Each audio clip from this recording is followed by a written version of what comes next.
Para compreender as coisas, às vezes é preciso pensar nelas de trás para frente, do fim para o início.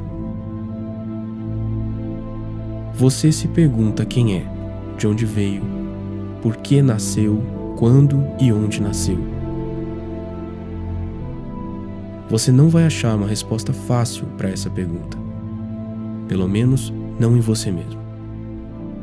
As respostas para todas essas dúvidas, conflitos e indagações estão em Deus, no plano de Deus. Ele fez tudo com um motivo. Tudo tem um propósito e um sentido. Olhe ao seu redor. Você verá que cada elemento na natureza, por menor ou mais desimportante que pareça, está exercendo a sua função.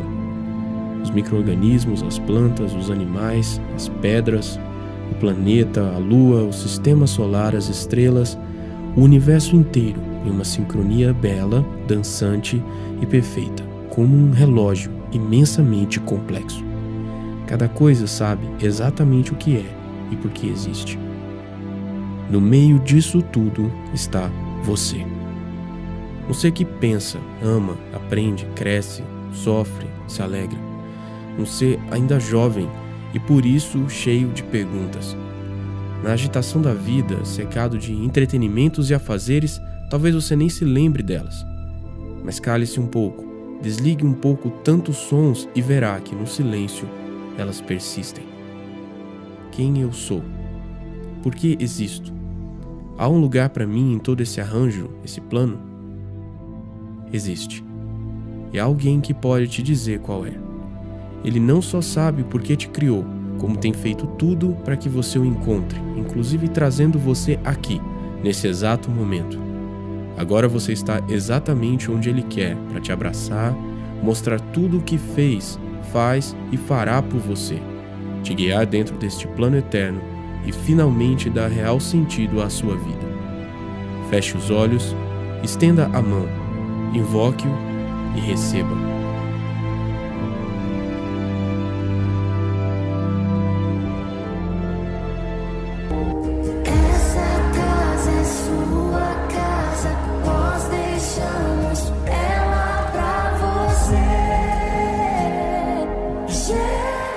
Vitória!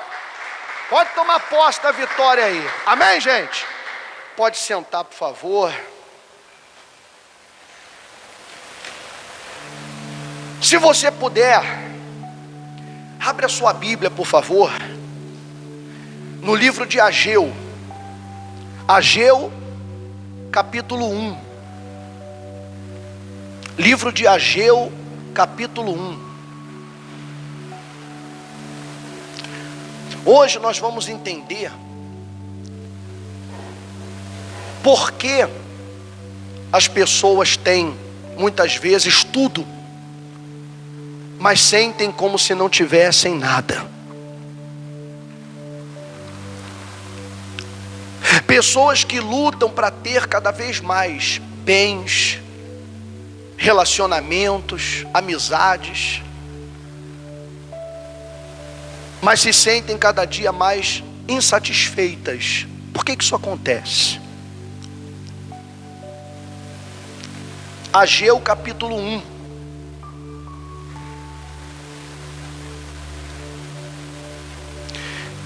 Versículo 2. Assim fala o Senhor dos Exércitos: este povo diz: não veio ainda o tempo em que a casa do Senhor deve ser edificada. Veio, pois, a palavra do Senhor por intermédio do profeta Ageu, dizendo: acaso é tempo de habitardes vós em casas apaineladas, quer dizer, enfeitadas, enquanto esta casa permanece em ruínas? Ora, pois, assim diz o Senhor dos Exércitos: considerai o vosso passado. Tendes semeado muito e recolhido pouco. Comeis, mas não chega para fartar-vos. Bebeis, mas não dá para saciar-vos. Vestis-vos, mas ninguém se aquece. E o que recebe salário, recebe-o para pô-lo num saquitel furado. Assim diz o Senhor dos Exércitos: considerai o vosso passado. Subi ao monte, trazei madeira, edificai a casa, dela me agradarei e serei glorificado, diz o Senhor.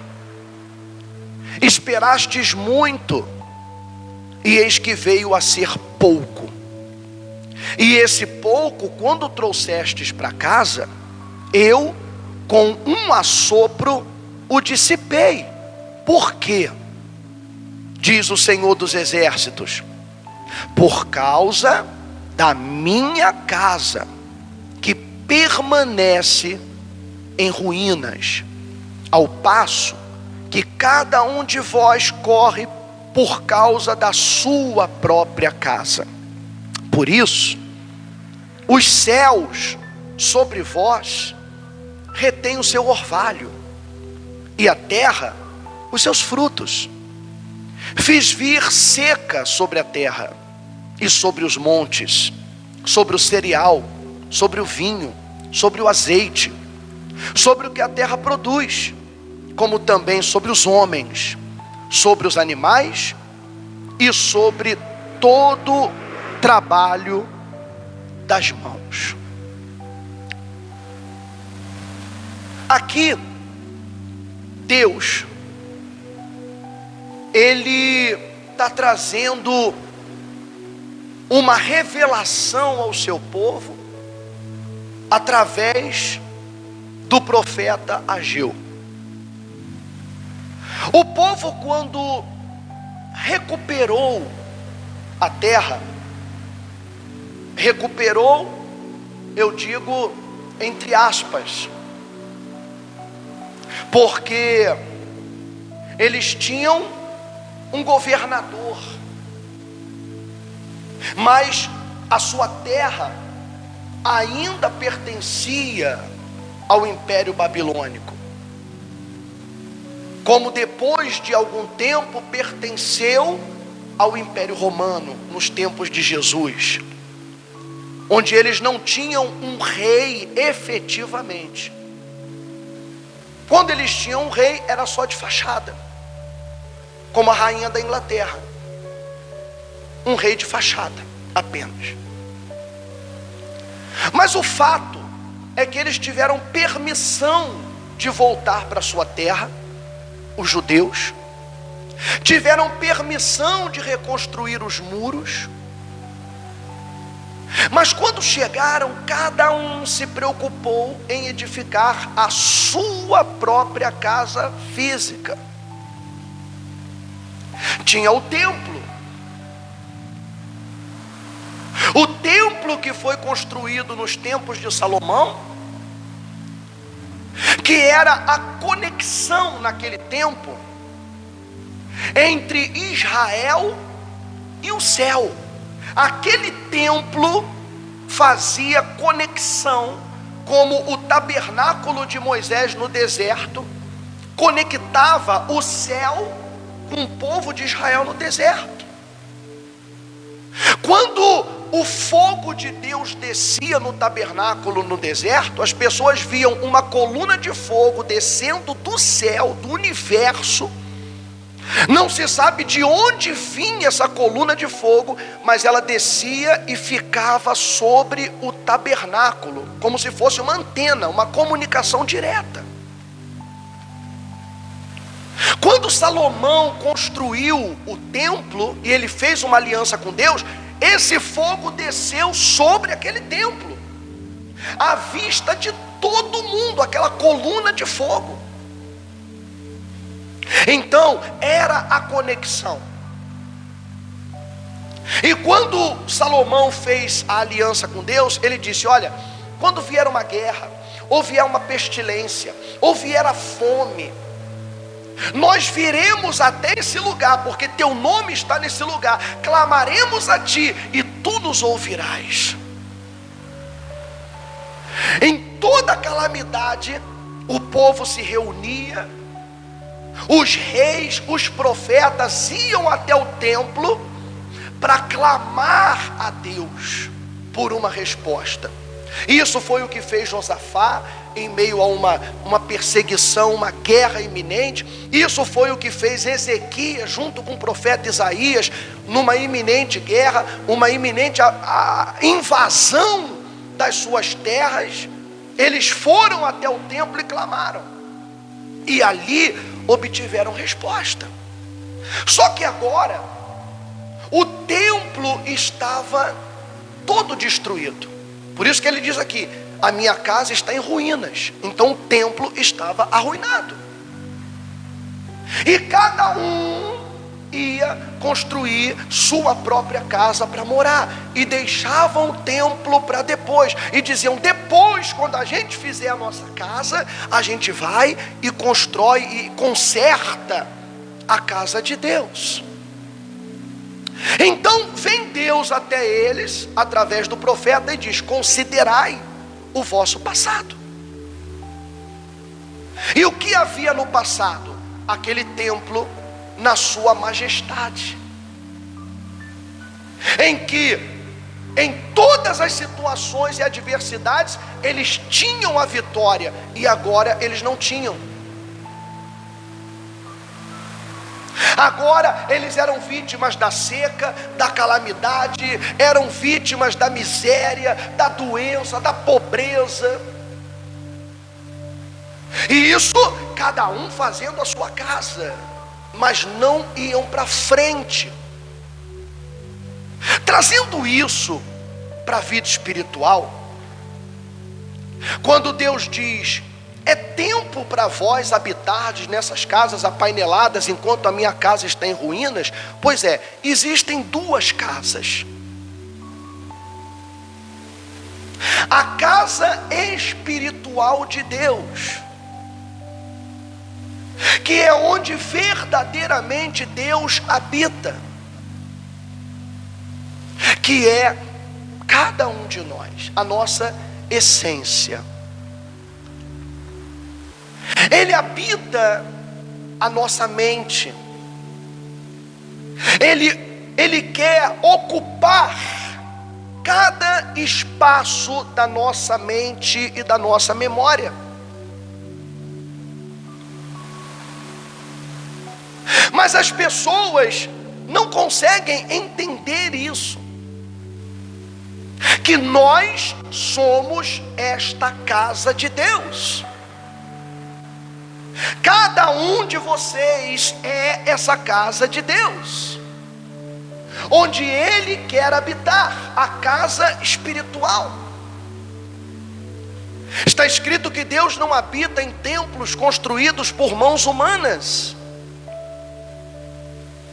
E Ele jamais habitaria, por mais que nós façamos uma igreja linda, por mais que nós façamos uma igreja toda pintada de ouro, Deus não habitaria nos tijolos, nem na tinta de ouro. Porque Deus, Ele já tem um templo que Ele fez com a sua própria mão para Ele habitar, que somos nós. O templo que Ele considera perfeita habitação é você, sou eu. A nossa vida espiritual, a nossa mente, o nosso coração. Mas onde é que nós erramos? Como cristãos, onde é que as pessoas erram? As pessoas, elas querem colocar os carros na frente dos bois.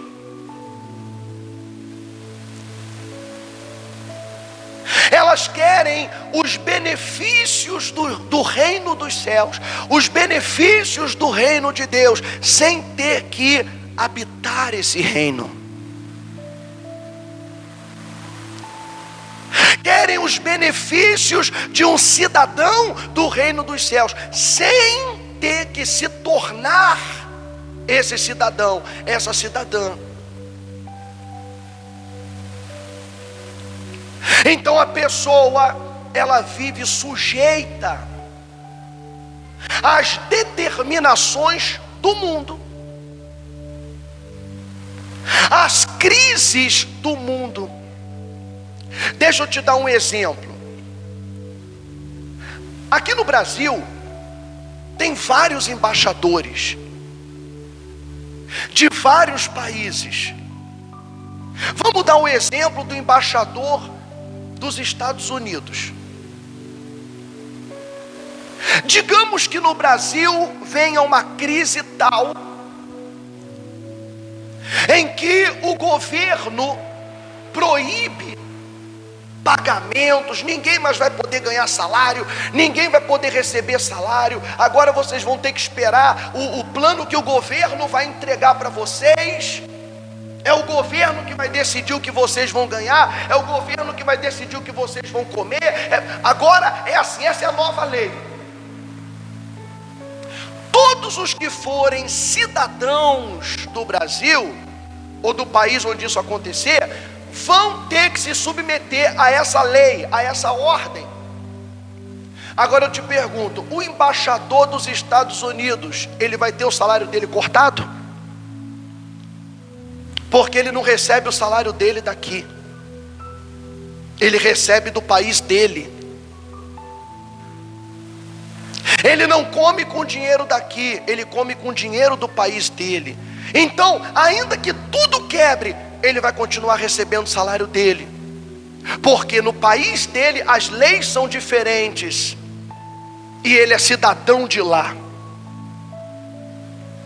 É isso que acontece quando uma pessoa, ela é cidadã do reino dos céus. Quando ela pertence ao reino de Deus, ainda estando nesse mundo,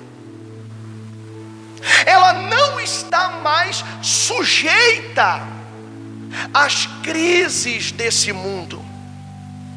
Ela não está mais sujeita às regras desse mundo que tentam limitar os seus sonhos, que tentam matar os seus sonhos, impedir você de avançar na vida. Não, essa pessoa não está mais sujeita a essas limitações, porque ela tem acesso ao impossível.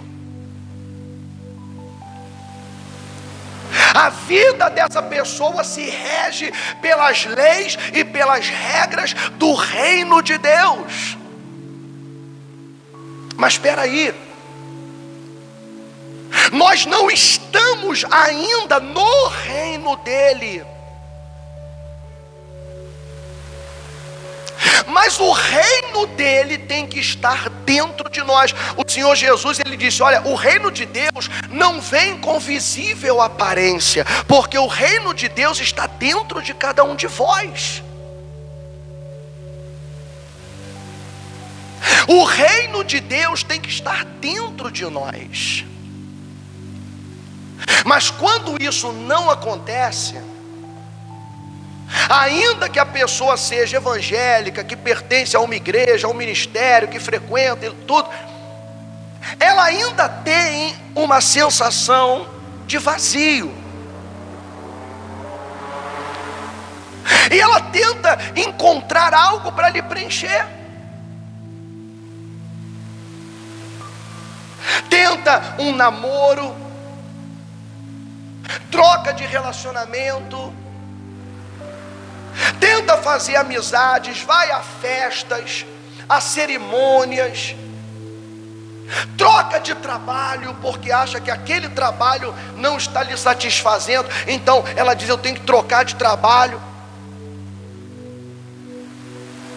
Depois fala, não, eu acho que eu tenho que abrir um negócio. Ou então, eu acho que eu tenho que ter um filho.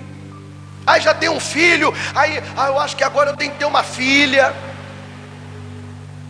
E o tempo vai passando e ela percebe que nada lhe satisfaz. Porque em tudo isso, ela está tentando construir, ela está colocando a casa física na frente da espiritual. Porque há a casa espiritual e a casa física. A casa física é aquilo que a gente conquista, é aquilo que a gente constrói, é aquilo que a gente faz para viver, para sobreviver, aquilo que a gente realiza, é a casa física. Mas a casa física não tem o poder para nos satisfazer, porque nós somos seres espirituais. Nós fomos criados corpo, alma e espírito. Quando Deus fez Adão, Ele fez o corpo com o pó da terra. Ali estava o corpo de Adão, sem vida. Então Deus lhe sopra nas narinas, e Adão dá o primeiro respiro, e a Bíblia diz que o homem se torna alma vivente. Repita: alma, mais forte, alma vivente. Não corpo ambulante ou corpo vivente, e sim alma vivente. Nós somos almas viventes. E toda necessidade que nós temos de atenção, de amor, de carinho, todas as necessidades emocionais e espirituais que nós temos, é por causa disso. É a necessidade da nossa alma, é a fome que a nossa alma tem. O teu corpo tem fome, então você o alimenta. Você dá comida para o seu corpo, dá energia para o seu corpo. O seu espírito tem fome, então você dá ao seu espírito conhecimento. O espírito precisa de conhecimento. Ele tem necessidade de leitura, de ouvir podcasts, de ouvir palavra. Ele tem necessidade de conhecimento para se fortalecer, o espírito. E a alma, ela se alimenta de sentimentos e emoções.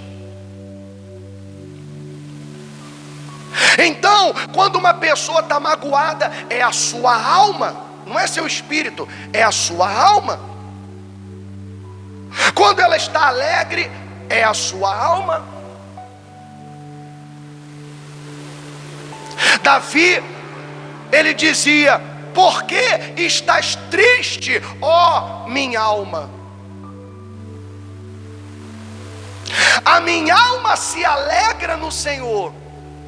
Então a tristeza, a alegria, a mágoa, a raiva, tudo faz parte da alma. E as pessoas tentam satisfazer a sua alma, ou seja, elas querem se sentir bem. Satisfazer a alma é se sentir bem. E é aí que ela começa: eu tenho que fazer isso, tenho que fazer aquilo. Ai, mas ainda não me sinto bem. Ah, então vou ter um filho. Ah, mas ainda não me completou. Ah, vou casar. Ah, vou namorar. Ah, vou trocar de namorado. Ah, vou trocar de casa. Ah, vou fazer isso, vou fazer aquilo. Vou ganhar mais dinheiro. E isso, e aquilo. E no final das contas percebe que nada disso lhe satisfaz. Por isso, há pessoas que não têm falta de nada, não tem falta de dinheiro, não tem falta de trabalho, não tem falta de marido, de mulher, de filho, mas ela tem depressão, vive pensando em se matar, se entupindo de remédio tarja preta. E muitos que não têm nada da casa física, olha para a casa física dessa pessoa e diz: mas ela tem a casa painelada, ela tem tudo e quer morrer. Olha, se eu tivesse metade do que ela tem. Pois é, você fala isso, ou a pessoa fala isso: se eu tivesse metade do que ela tem, eu não sentiria o que ela sente. É porque essa pessoa, ela já construiu a casa espiritual, então ela não tem nada, mas ela já está contente, está feliz, está satisfeita. Muitas vezes a casa física dela não é muito chamativa, os seus bens não são grandes riquezas, grandes tesouros, mas ela se sente feliz, realizada, porque a casa espiritual é a que não pode ficar em ruínas. O segredo para se ter sucesso na casa física, ou no trabalho, nos relacionamentos, na família, na vida sentimental, que é a casa física, o segredo para se ter sucesso na casa física é você primeiro valorizar a casa espiritual, que é onde Deus habita.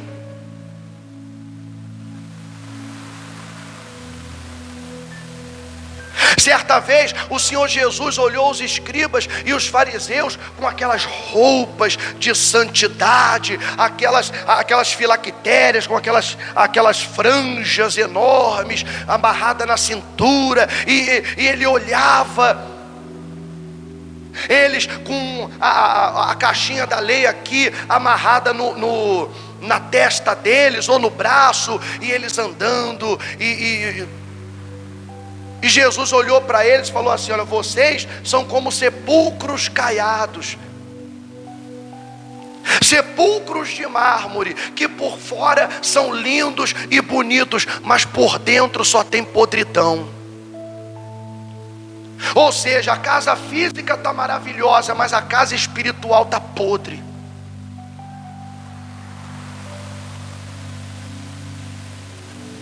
Porque muitos escolhem guardar dentro de si a malícia, a maldade, o pecado, os maus pensamentos. Muitos permitem que os pensamentos do mundo invadam a sua mente. O que o mundo prega, o que o mundo ensina, é venenoso para a sua vida espiritual. É venenoso, um pouquinho, uma gota do pensamento mundano, uma gota do que o mundo prega, do que o mundo ensina, entrando em você, é um veneno que mata a tua vida espiritual. Imagina uma pessoa que pode ter uma ótima alimentação, mas ela toma 3 gotas de veneno. Ou ela é picada por uma serpente venenosa que inocula 3 gotinhas de veneno.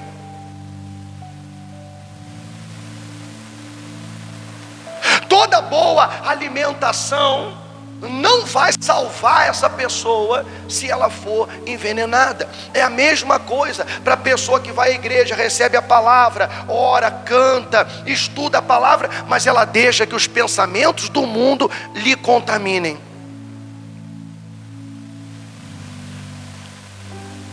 E ela começa a aceitar o que o mundo prega e dizer: não, mas de repente é assim. Porque o que o mundo quer fazer hoje com todas as pessoas, inclusive com a igreja? O mundo, ele quer nivelar todas as pessoas. Ou seja, não pense, não fale, não opine, não, seja isento. Todo mundo tem que ser isento. Não sei se tu já percebeu, mas qualquer opinião que você emitir, vai ter 3, 4 pessoas se ofendendo e dizendo: ai, por que você falou isso? A gente coloca uma coisa na internet, coloca uma palavra na internet, ou um pensamento, e vem 3, 4 pessoas, 5 pessoas ofendidas. Ofendidas. A gente vive a fase do politicamente correto. Então alguém chega e fala assim: olha, Deus vai abençoar todos vocês. Aí aparece alguém: mas todas também. Mas na língua portuguesa, todos engloba todos e todas. Na língua portuguesa, a gente que já estudou gramática, que sabe o que é, na língua portuguesa, quando se fala todos, já engloba todos e todas. Mas não, se não falar todas também, aí tem alguém que vai: ah não, então não é para mim, então é só para os homens. Quando a gente lê a Bíblia e fala a palavra homem, aí alguém vai se ofender, vai dizer: não, mas então é só para homem. E a pessoa não entende que na Bíblia, quando se refere à palavra homem, é gênero humano, e não homem em si, mas gênero humano, de humanidade, gênero humano, que é homem e mulher, e ponto final. Agora, quando você começa a escutar as notícias, a ver a televisão, a ver como que a cultura do mundo está se desenrolando, você deixa o seu filho ver televisão, ele está vendo ali a internet, está vendo o desenho da Disney, que antes era coisa de entretenimento para criança, hoje não, hoje é doutrinação.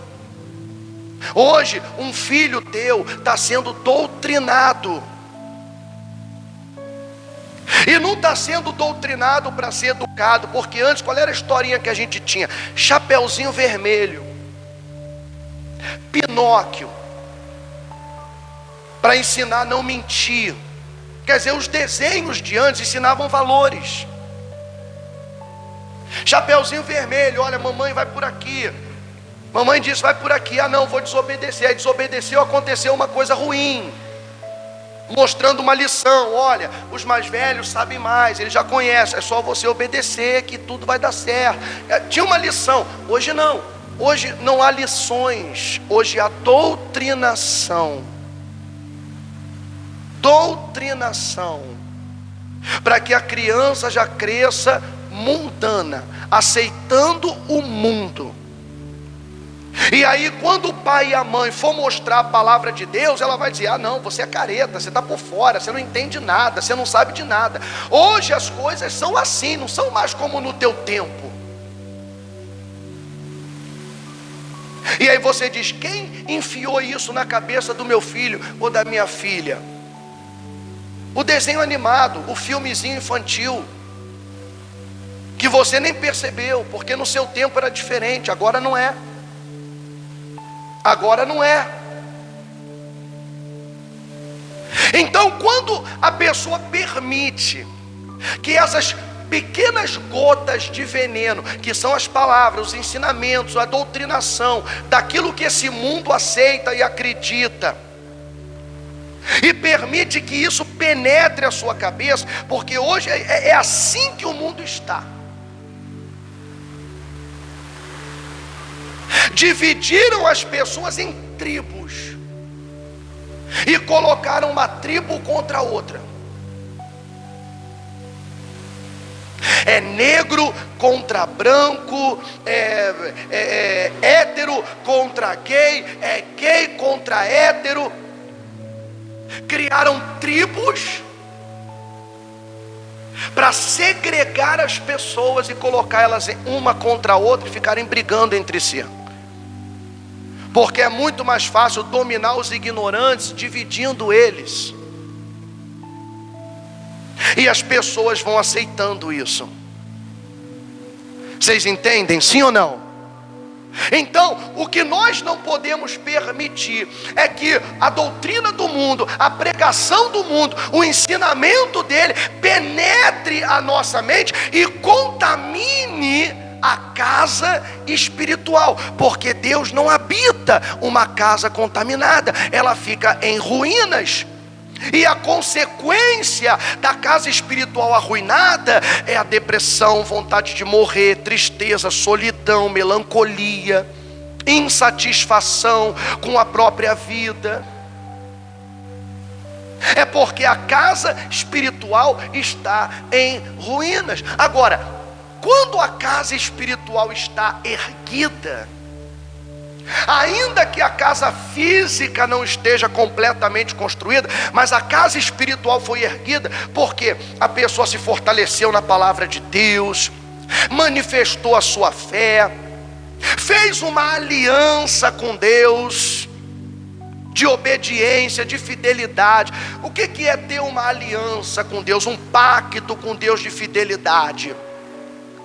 É quando você promete a Deus: Senhor, por toda a minha vida eu vou te honrar acima de todas as coisas, eu vou te obedecer, eu vou te ouvir mais do que qualquer pessoa, mais do que qualquer coisa, e eu vou te amar, eu vou te amar mais do que tudo e todos, eu vou te amar até o final da minha vida. E aí vem as provas, e aí você é tentado no próprio amor, e aí você é tentada a quebrar a aliança com Deus, para agradar alguém. O coração da pessoa se apaixona por alguém que não tem os mesmos princípios, os mesmos valores, sabe? Eu costumo, quando eu oriento as pessoas que elas vão procurar alguém para se casar, para construir uma vida, eu não falo muito com relação a, olha, tem que ser uma pessoa da mesma igreja, porque da mesma igreja da fé e tal, porque eu tenho experiências de ter realizado muitos casamentos de pessoas da mesma igreja que depois de 6 meses se divorciaram, porque elas eram da mesma igreja, mas não tinham os mesmos valores, não tinham os mesmos princípios, não tinham os mesmos projetos. Então uma puxava para um lado, outra puxava para o outro, porque não adianta ter só a mesma fé. Para casar, para ter uma vida a dois, tem que compartilhar valores, porque vão ter filhos. E aí como vão criar esses filhos se os pais têm valores diferentes? É ou não é?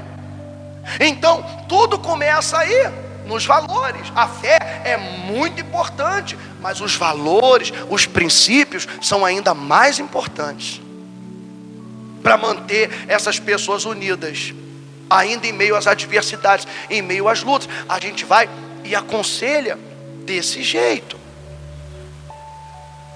Então a pessoa, ela acha que o que vai lhe fazer feliz é o relacionamento? Não, é a sua vida com Deus. Então ela se apaixona por alguém que não tem os mesmos valores, que não tem os mesmos princípios, mas porque ela está apaixonada, então ela flexibiliza os seus valores para poder se encaixar na vida daquela outra pessoa. E querido, querida, valores e princípios e fé é algo que nós não podemos flexibilizar. Quando se trata de princípios, valores e fé, o cristão, ele tem que ser radical. Se há uma coisa que tem que radicalizar, é nisso. Valores espirituais, princípios e a fé, isso você tem que ser radical. Tudo na vida pode ser flexibilizado, mas esses 3 não. Não dá para flexibilizar caráter. Eu vou fazer um desvio de caráter, porque para poder me encaixar na vida desse noivo, ou para encaixar na vida dessa noiva, ou desse namorado, ou desse emprego. Porque tem lugares onde a pessoa trabalha que ela tem que mentir. Ela tem que mentir para o cliente. A empresa monitora, e ela tem que enganar o cliente. Mas ela precisa do dinheiro, está desempregada, então ela flexibiliza os seus valores, os seus princípios, a sua fé, porque ela está mais preocupada com a casa física, com a construção da casa física, do que a casa espiritual. Então deixa a casa espiritual em ruínas. Então, por mais que ela trabalhe, por mais que ela tenha promoções ali no emprego, por mais que ela ganhe outra posição melhor, que chegue para a diretoria, para a presidência, ainda assim ela vai continuar se sentindo insatisfeita e vazia, porque o problema está na alma. Por isso que ele está falando aqui, ele diz assim, no versículo 6: tendes semeado muito, recolhido pouco. Comeis, mas não chega para fartar-vos. Bebeis, mas não dá para saciar-vos. Vestis-vos, mas ninguém se aquece. E o que recebe salário, recebe-o para pô-lo num saquetel furado. Ou seja, a pessoa come, ela tem roupa, ela se veste, ela bebe, ela tem salário, mas ainda assim está insatisfeita. Ela tem tudo, mas ainda assim está insatisfeita. Agora, quando você põe a casa espiritual em primeiro lugar, aí é diferente. No Salmo 127, para a gente terminar, Salmo 127,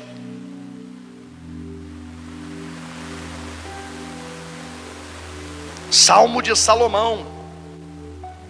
Esse não é de Davi não, olha que interessante. Cântico de romagem de Salomão.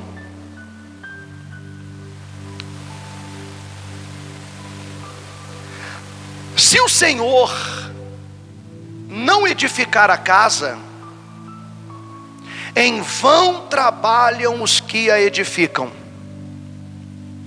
Se o Senhor não guardar a cidade, em vão vigia a sentinela.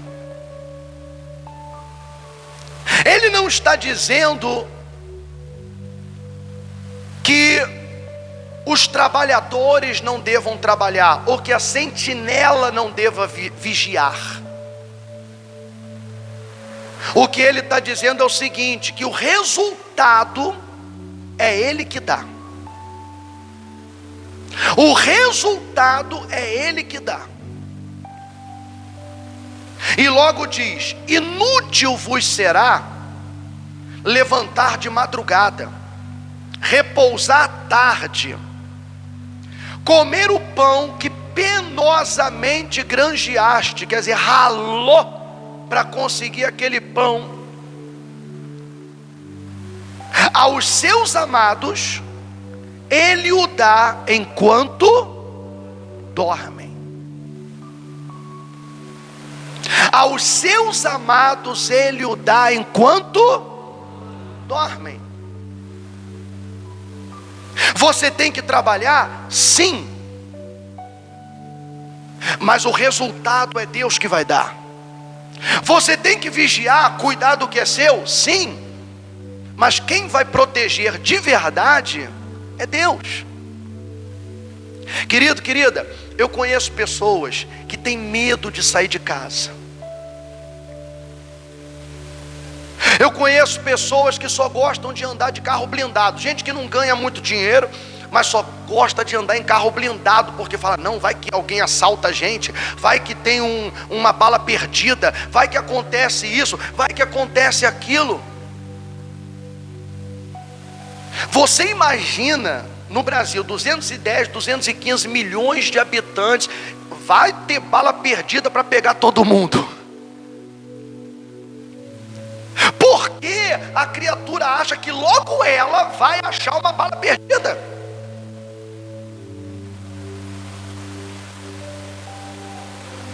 E a pessoa vive com medo. Não, mas o meu filho, e não deixa o filho sair, não deixa a filha sair, e prende. Não, porque é perigoso. Não, porque vai acontecer isso. Não, porque vai acontecer aquilo. Eu conheço pessoas que não deixam nem o filho ir à igreja. Deixa ir para outros lugares, mas não deixa ir à igreja. Porque diz não, mas pode ser perigoso, mas na volta e não sei o que e tal. E a pessoa não percebe que se Deus não guardar a cidade, em vão vigia a sentinela. Porque na verdade quem guarda é Deus. Mas por que a pessoa está ansiosa, preocupada, alterada, pensando que alguma coisa ruim vai acontecer? Isso só mostra que a casa espiritual está em ruínas. A casa de Deus está em ruínas. Está em ruínas. Não se despreocupe. Não, eu não quero que você diga: então agora só vou cuidar da vida espiritual e vou deixar minha casa cair aos pedaços. Não, eu estou falando de equilíbrio. Então agora só vou cuidar da vida espiritual, não vou mais estudar, não vou fazer curso, não vou fazer faculdade, não vou mais trabalhar. Não, não é isso que Deus está falando.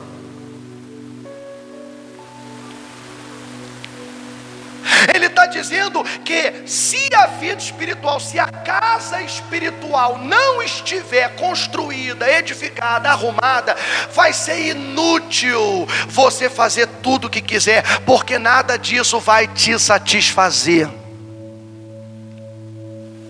Você pode ganhar o mundo, você pode estar rodeado de amigos e amigas, rodeado de pessoas te aplaudindo. Você pode ter a melhor casa, os melhores carros e muito dinheiro na conta, e ainda assim vai se sentir uma pessoa vazia. Então olhe para dentro de si. Comece a compreender o seu próximo. Comece a compreender aquele que te ofende ou aquele que te ofendeu. Perdoe ele. Não guarde mágoa no seu coração.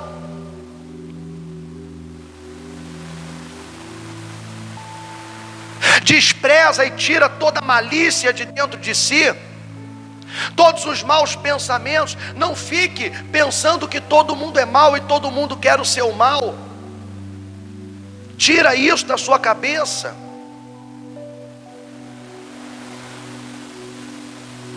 Entrega o controle da sua alma ao Senhor Jesus e busque no amor dele a sua fortaleza. Busque no amor dele a satisfação para a tua alma. Se derrame aos pés de Jesus. Se derrame aos pés dele. Chore diante dele. Diga para ele como uma criança que chora pedindo o colo da mamãe, colo do papai. Chora diante de Deus como essa criança e fala: Senhor, eu quero colo, eu preciso do Senhor. Só o Senhor me satisfaz, só o Senhor pode me fazer feliz, só o Senhor pode me dar verdadeira alegria. Não fale com Deus mecanicamente. Não faça aquelas orações mecânicas, aquelas orações vazias, aquelas rezas sem sentido. Se derrama diante dele. Deus está com os ouvidos atentos para te ouvir, para te restaurar. Então o que deixa Deus mais triste é isso. Quando a gente vai mais, coloca como prioridade a casa física do que a casa espiritual. Ele diz: a minha casa está em ruína. A minha casa está em ruína. Esse coração aí que eu tenho que habitar está cheio de ódio, cheio de raiva, de rancor, de mágoa, ressentimento, malícia, maus pensamentos, maldade, contaminado com o mundo. Como é que eu vou morar aí? A minha casa está em ruína. Aí ele diz: trazei madeira, edificai a casa. Não tem como edificar a casa se não for passando pela cruz. Tem que passar pela cruz. Jesus foi pregado no madeiro, e é só através da cruz, só através de Jesus é que nós podemos reconstruir a nossa vida. Amém, gente? Só através da cruz, do sacrifício, de negar a si mesmo, de se entregar para Ele. Graças a Deus. Olha, eu tenho certeza que essa palavra te abençoa, e que a partir de agora, Deus, o Deus vivo, está mudando a sua história. Se você puder, compartilhe esse vídeo com 5 pessoas, comente também, curta, para poder ele chegar a mais pessoas.